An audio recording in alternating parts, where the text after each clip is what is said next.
Okay, I'm just going to show a little session on basically your lure position when you're trying to get a dog to stay correct and straight into the basic position and during your heeling.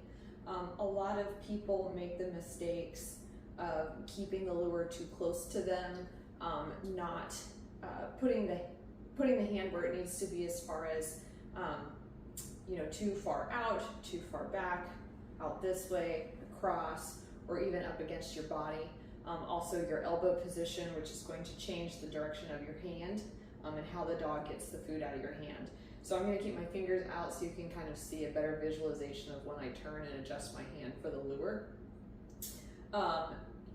We always want to start in the actual basic position. There's two different kind of ways that we want to encourage the luring. One is either going to be because we're going to fixate on the head position, which is where exactly do I want her head, right? So some people want this very straight up and down position, and others want more of a look at me kind of head position. I predominantly work here. I program and condition the straight, and then when I'm weaning off of this, then I start asking for a little bit more eye contact. The reason why I train it this way first is it keeps the body and the muscle memory developed in a straight line.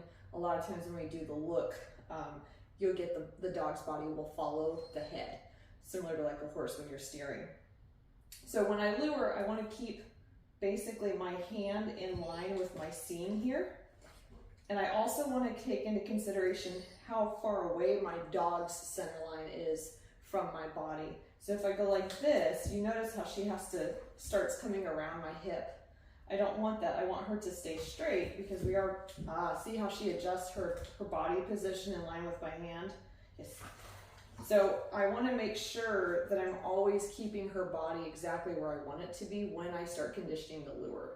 Her body is going to develop that muscle memory exactly the way you condition it. So if I do repetition after repetition with her like this is the developed muscling that she's going to get that's going to pull her hip out and around.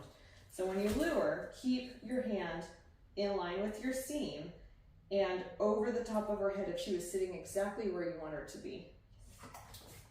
When you start moving, that is going to be a fixed position as well. The only time that's going to change is when you turn, and the reason why is because you need to make sure that her body is doing what it needs to through the turn, and that's sometimes different for every dog depending on how they can turn. Once again, I want to keep my hand at my seam and my elbow back so that when so if we were to be moving, I don't want her forging, right? Which means her nose has to be behind the seam. And then her body is going to be close enough to me where you can, basically if I move, I'll bump her, but I don't want it so close that she's forging. So when I start moving, she stays straight and she's not actually on top of me. Good girl. Sit. So you line up. And then I'm going to ask, there you go, good girl.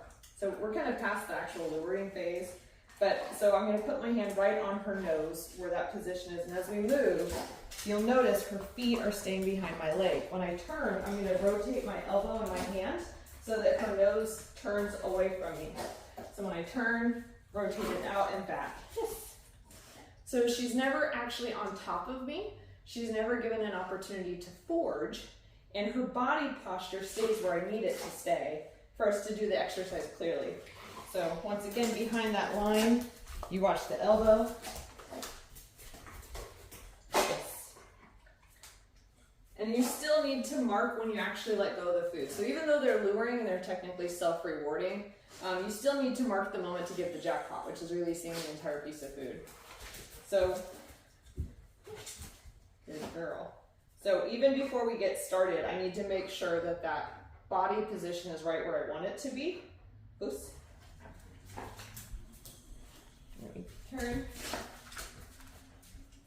Yes. And that way she's never actually going to cross that line where she's forging.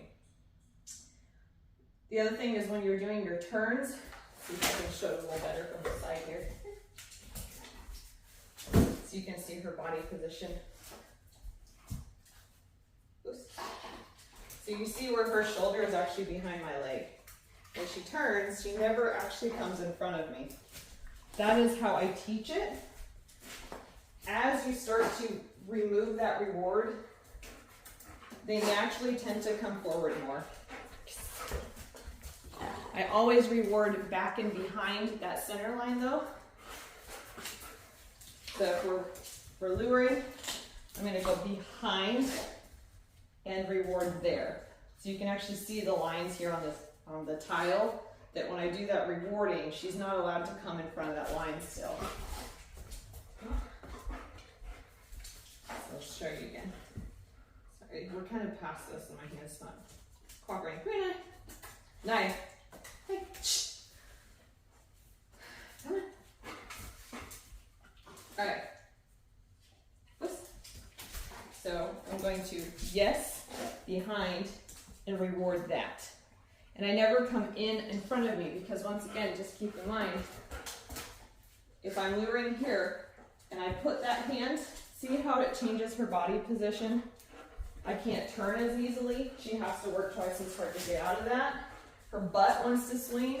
It's not staying in line. Even here, she has a potential of screwing that up. Fortunately, we've worked this a lot, so she's not as bad.